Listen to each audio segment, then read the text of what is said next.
बार वो है कि 2 साल तो कुछ हुआ ही नहीं, ना के बराबर है।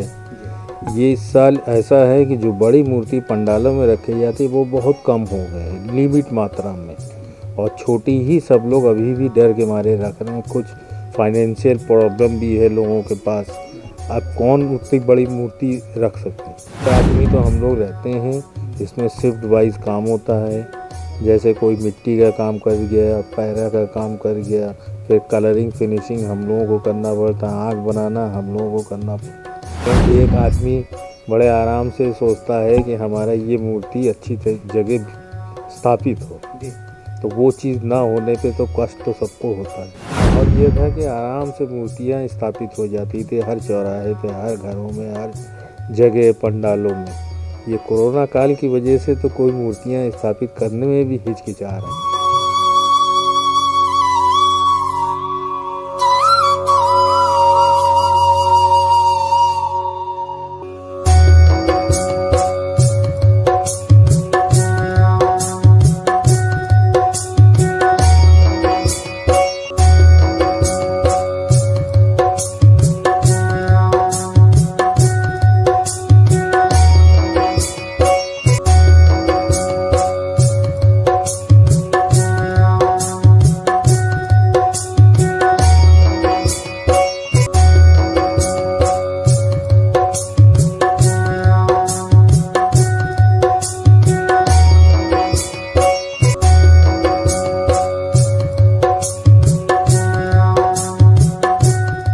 तुझको फिर से जलवा दिखाना ही होगा, अगले बरस आना है, आना ही होगा। ये यूं तो किसी फिल्म का गाना है, लेकिन गणपति बप्पा के भक्तों की ज़ुबान पर ये हमेशा रटा रहता है और हर साल धूमधाम से लोग अपने घरों में बप्पा को विराजते हैं। तस्वीरें मैं आपको रविंद्रपल्ली यानी लखनऊ की दिखा रहा हूँ कि यहाँ पर गजानन को अंतिम रूप दिया जा रहा है, यानी उनकी प्रतिमाओं को एकदम अंतिम रूप दिया जा रहा है, क्योंकि 31 अगस्त को देश भर में धूमधाम से गणेश चतुर्थी का त्यौहार मनाया जाएगा और घर घर विराजने के लिए बप्पा पूर्ण रूप से लगभग तैयार हैं। इन मूर्तियों को यहाँ पर कई सालों से बनाया जा रहा है और कहीं ना कहीं ये एक रोज़गार का भी साधन है। कुछ लोग हैं, हम उनसे बात करेंगे जो कई सालों से यहाँ पर बप्पा को संवार रहे हैं, बप्पा की मूर्तियों को आकार दे रहे हैं। सर, आपका नाम जानना चाहूँगा। सुजीत कुमार पाल। सुजीत जी, कब से आप ये मूर्तियाँ जो हैं वो बप्पा की बना रहे हैं? ये हमारे ग्रैंडफादर, फादर, फिर हम 3 जनरेशन हो गए हैं और हम लोग मार्च के बाद से काम शुरू कर देते हैं। अगर वर्तमान की स्थिति की बात की जाए तो इस बार क्या नज़ारा दिखाई दे रहा है मार्केट में, और जिस तरीके से कोरोना काल के बाद अब देखा जा रहा है कहीं ना कहीं जो त्यौहार हैं वो वृहद स्तर पर मनाए जा रहे हैं, इस बार क्या लग रहा है आपको? इस बार वो है कि 2 साल तो कुछ हुआ ही नहीं, ना के बराबर है। ये इस साल ऐसा है कि जो बड़ी मूर्ति पंडालों में रखी जाती वो बहुत कम हो गए हैं, लिमिट मात्रा में, और छोटी ही सब लोग अभी भी डर के मारे रख रहे हैं। कुछ फाइनेंशियल प्रॉब्लम भी है लोगों के पास।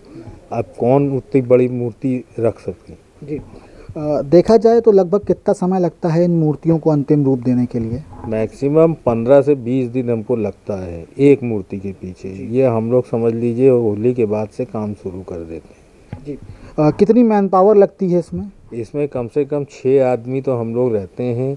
इसमें शिफ्ट वाइज काम होता है। जैसे कोई मिट्टी का काम कर गया, पैरा का काम कर गया, फिर कलरिंग फिनिशिंग हम लोगों को करना पड़ता है, आँख बनाना हम लोगों को करना पड़ता है। तमाम मेहनत आपके द्वारा की जाती है, लेकिन जब लगता है कि उस तरीके की चीज़ें नहीं हो पा रही हैं, उस तरीके का बाज़ार नहीं मिल पा रहा है, तो फिर कैसा लगता है? तब आप भी जानते हैं कि किसी का मन अच्छा होता है। क्यों, एक आदमी बड़े आराम से सोचता है कि हमारा ये मूर्ति अच्छी जगह स्थापित हो, तो वो चीज़ ना होने पे तो कष्ट तो सबको होता है। अच्छा, कोरोना से पहले का अगर बाज़ार का हाल मैं जानना चाहूँ तो उस समय क्या माहौल था और अब क्या माहौल है? उस समय माहौल ये था कि आराम से मूर्तियाँ स्थापित हो जाती थी हर चौराहे पे, हर घरों में, हर जगह पंडालों में। ये कोरोना काल की वजह से तो कोई मूर्तियाँ स्थापित करने में भी हिचकिचा रहे हैं। बार बार कहा जा रहा है कि अब कोरोना की जो जंग है वो लगभग ख़त्म होने की कगार पे है। अब आपको क्या लगता है कि जो पुराना दौर था वो कब तक आने की उम्मीद है?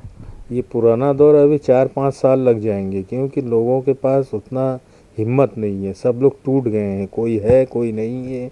बड़े बड़े पंडालों में तो आदमी 1-2 तो ऊपर चले गए हैं, कोई रह रहे हैं, तो वो भी क्या कहते हैं किसी तरह चल रहे हैं।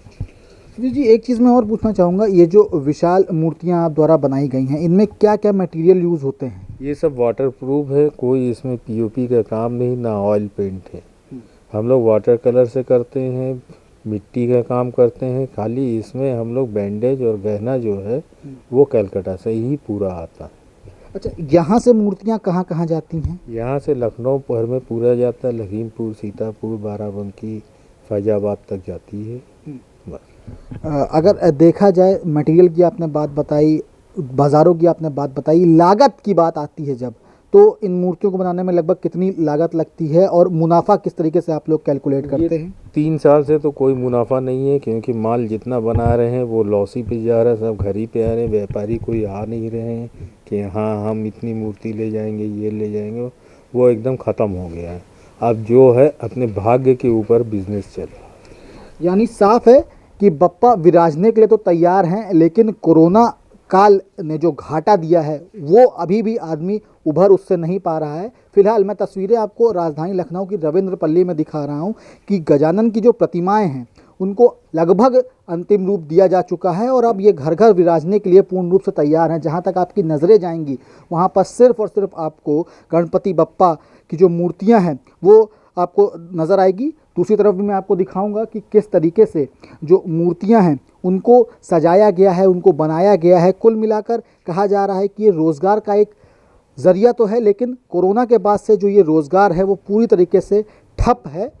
तस्वीरें मैं आपको एक और दिखाऊं कि विशाल गजानन जो हैं वो यहाँ पर स्थापित किए गए हैं। हालांकि ये ज़रूर प्रतिमा है, लेकिन इस प्रतिमा में आपको साफ तौर पर दिख सकता है कि कितनी मेहनत की गई है, रंगों का इस्तेमाल किया गया है, वस्त्र पहनाए गए हैं, सजाया गया है पूर्ण रूप से। तो कुल मिलाकर ये कहा जा सकता है कि गणपति बप्पा घर घर विराजने के लिए तो तैयार है, लेकिन अब देखना ये होगा कि आखिरकार कि गणेश चतुर्थी की जो धूम है वो किस हद तक देखने को मिलेगी, क्योंकि कोरोना के बाद से लगातार जो त्यौहार हैं उनकी धूम फीकी पड़ती हुई दिखाई दे रही थी। लेकिन इस बार ऐसा माना जा रहा है कि जो धूम है वो लगातार बढ़ती जा रही है और गणपति बप्पा मोरया से पूरा देश गूंजने के लिए भी लगभग तैयार है। वीडियो बाबूलाल के साथ अभिषेक पांडे, डेली इंसाइडर, लखनऊ।